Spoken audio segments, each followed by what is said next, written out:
जय हिंद दोस्तों, आप सभी का हार्दिक स्वागत है हमारे आपने यूट्यूब चैनल में।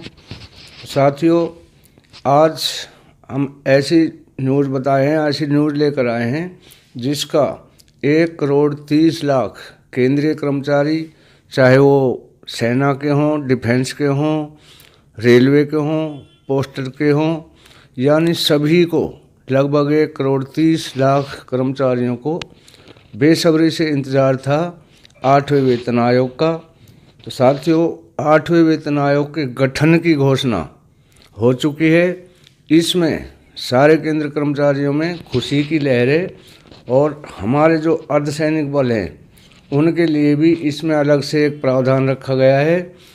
तो इसके लिए जो हमारे सूचना एवं प्रसारण मंत्री अश्विनी जी हैं, उन्हीं के जबान से हम सुनवाएंगे उन्होंने क्या घोषणा की और पीएम नरेंद्र मोदी जी से क्या उन्होंने मशवरा लिया। तो आप उन्हीं की जबान से सुने। इसके बाद में आता हूँ जो कैबिनेट में नहीं था फैसला, लेकिन आपकी जानकारी के लिए रखना चाहता हूँ।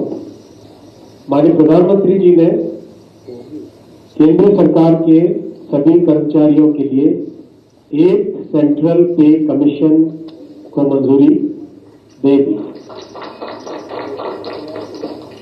एक सेंट्रल पे कमीशन आप सब जानते हैं 1947 से अब तक 7 पे कमीशन हुए और प्रधानमंत्री जी ने एक रेगुलर रिदम के साथ पे कमीशन बनाने का जो एक संकल्प लिया है, उसके हिसाब से 2016 में लास्ट पे कमीशन 7th पे कमीशन स्टार्ट हुआ था। तो 2026 में इसका टर्म कंप्लीट होता है। उससे वेल बिफोर 2025 में एक पे कमीशन स्टैब्लिश करने से सफिशिएंट टाइम मिलेगा so that the recommendations can be received well before the completion of the period of 7th पे कमीशन। आगे आपने सुना, हमारे जो सूचना प्रसारण मंत्री हैं अश्विनी जी, उन्होंने बताया कि लंबी कवायदों के बाद आखिर मोदी जी ने बात मान ली है और 8वें वेतन आयोग के गठन की सिफारिश को मान लिया है। जल्द ही इसकी गठन हो जाएगा और आपको 1 जनवरी 2026 से नए वेतनमान मिलेंगे। अब उसमें क्या फिटमेंट फैक्टर होंगे, किस तरह से बढ़ाएगा, वो कल हमने बताया था कि इसमें फिटमेंट फैक्टर लगभग 2.86 से किया गया है। तो इसकी खुशी की लहर सभी में है। सबसे बड़ी बात साथियों, आप सभी ने, मैं सैनिकों से रिक्वेस्ट करता हूं कि एकजुट होकर अपनी जो OROP है उसमें जो भी विसंगतियां थी, पिछले 2-3 टेबल गए हैं, जो भी विसंगतियां थी उन पे सब पे एकजुट होकर अपनी मांगें रखनी है और सबसे पहले उन विसंगतियों को दूर कराना है। 8वें वेतन आयोग में इन विसंगतियों को, इन खामियों को दूर करने की सिफारिश करें। हमारे जो सैनिक संगठन हैं उन सभी ने वैसे सब अपने प्रस्ताव दे रखे हैं, क्या क्या उनकी मांग है और क्या क्या उन्हें चाहिए। तो हमारे एक पंडित जी थे, वो बोलते थे कि राम नाम रटते रहो जब तक घट में प्राण, कभी तो दीन दयाल के भनक पड़ेगी कान। तो वही है साथियों, हमारे सैनिक संगठनों ने लगे रहे, लेकिन एक दिन उन्होंने अपनी बात मनवा ली और आज वो खुशी का दिन है कि 8वें वेतन आयोग के गठन की घोषणा खुद सूचना एवं प्रसारण मंत्री अश्विनी जी ने कर दी है, लोगों को बता दी है। इसी तरह की और चल रही है ब्रेकिंग न्यूज़, ये भी आप देखें। तो इसमें लंबे समय से राहत की उम्मीद थी। फिटमेंट फैक्टर, पे और पेंशन, इनमें इजाफा होगा। तो जब भी संसद में नए वेतन आयोग को लागू किए जाने की सरकार से मांग करते थे तो सरकार बिल्कुल पल्ला झाड़ती थी, क्योंकि राज्यसभा और लोकसभा में 2-2 सांसदों ने ये प्रस्ताव रखे। तो उन्होंने, जो पंकज चौधरी जी हैं वित्त मंत्री, उन्होंने क्लियर मना किया था कि हमारे पास ऐसा कोई प्रपोजल नहीं है, कोई प्रस्ताव विचाराधीन नहीं है जिसमें पे कमीशन का कोई जिक्र किया जाए।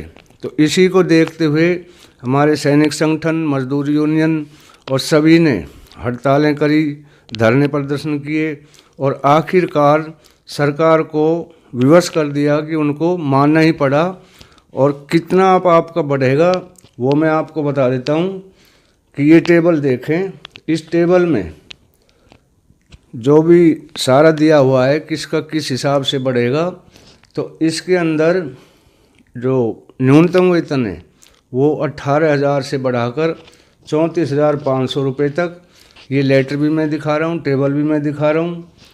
तो इसमें देखे टेबल में गुरुवार को केंद्रीय व सूचना प्रसारण मंत्री अश्विनी जी ने अपनी ही जबान से सबको बता दिया है कि इस बजट क्लियर नहीं, बजट के गठन की घोषणा हो चुकी है कि 8वें पे कमीशन का बजट का गठन हो रहा है।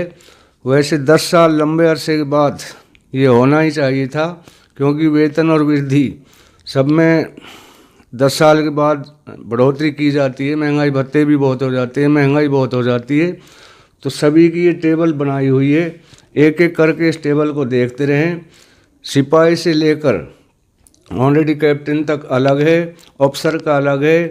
टेबल नंबर 1 से 5 में दिया हुआ है पे लेवल 1 से 5, तो 9 तक है। ऑनरेडी कैप्टन जो आते हैं वो 9 में है, 8 में, और पे लेवल 9 10 के अंदर ऑफिसर्स आते हैं, उनमें ऑनरेडी कैप्टन चले जाते हैं। लेकिन जो हम सिपाही से लेकर सूबेदार मेजर तक हैं वो आते हैं पे लेवल 9 में। तो इनकी अलग अलग क्या ग्रेड पे होगी, पहले कितनी थी अब कितनी है, तो ये सारी जो मैं आपको लेटर दिखा रहा हूँ, ये टेबल दिखा रहा हूँ, इस पे क्लियर लिखा भी हुआ है कि 8वें पे कमीशन की ये टेबल हैं। तो इस पे बहुत ज़्यादा कवायदें लगाई जा रही थी, उनको देखते हुए अभी तो तकरीबन सभी न्यूज़पेपर्स में, सभी जो हमारे यूट्यूब चैनल हैं और सोशल मीडिया पर, ये सभी अखबारों के टॉप पेज पर है। और ये बड़ी खुशी की बात है कि 8वां पे कमीशन समय से पहले मान लिया सरकार ने, मोदी जी ने इसका बता दिया है, आह्वान कर दिया है। नहीं तो पब्लिक जो है बहुत भड़क चुकी थी, क्योंकि वो सच कह रहे हैं कि इतनी महंगाई हो गई है कि एक मध्य वर्ग के जो परिवार हैं उनकी महंगाई से कमर टूट रही है। और वो खाना पीना भी कईयों ने दिखाया भी था, एक बार संसद में भी हमने आपको दिखाया था कि एक सांसद ने कच्चा बताऊ खा लिया था, बैंगन खा लिया था कि गैस सिलेंडर इतने महंगे हो गए हैं और कहाँ तक हम इससे वहन करेंगे, इतना हमसे नहीं हो पाता। तो प्लीज़ हमारी जो वेतन और भत्ते हैं उनमें संशोधन करें, 10 साल पूरे हो चुके हैं। तो इन सब चीज़ों को मद्देनज़र रखते हुए सरकार ने फैसला ले लिया है। ये सारे मैंने आपको लेटर दिखाए हैं, टेबल दिखाए हैं, किस किस तरह से इस पर क्या क्या कवास लगाए जा रहे थे। मैं पहले ही बोल रहा था कि एक दिन ज़रूर होगा, आप लगे रहो। तो ये आखिरकार सरकार को मानना ही था, क्योंकि ये हमारा हक है और ये हमें मिलना था। तो अब इसमें सारा 18 महीने के डी एरियर वगैरह ये सारे क्लियर हो जाएंगे, और किस हिसाब से आपकी पेंशन बनेगी, किस हिसाब से आपकी सैलरी बढ़ेगी, वो मैं इस लेटर के अंदर दिखा रहा हूँ, एक एक करके देख सकते हैं। तो ये थी आज की जानकारी। वीडियो अच्छी लगी हो तो लाइक शेयर और सब्सक्राइब अवश्य करें, ताकि हम इसी तरह नई नई अपडेट आप तक सबसे पहले पहुंचा सकें। धन्यवाद सर।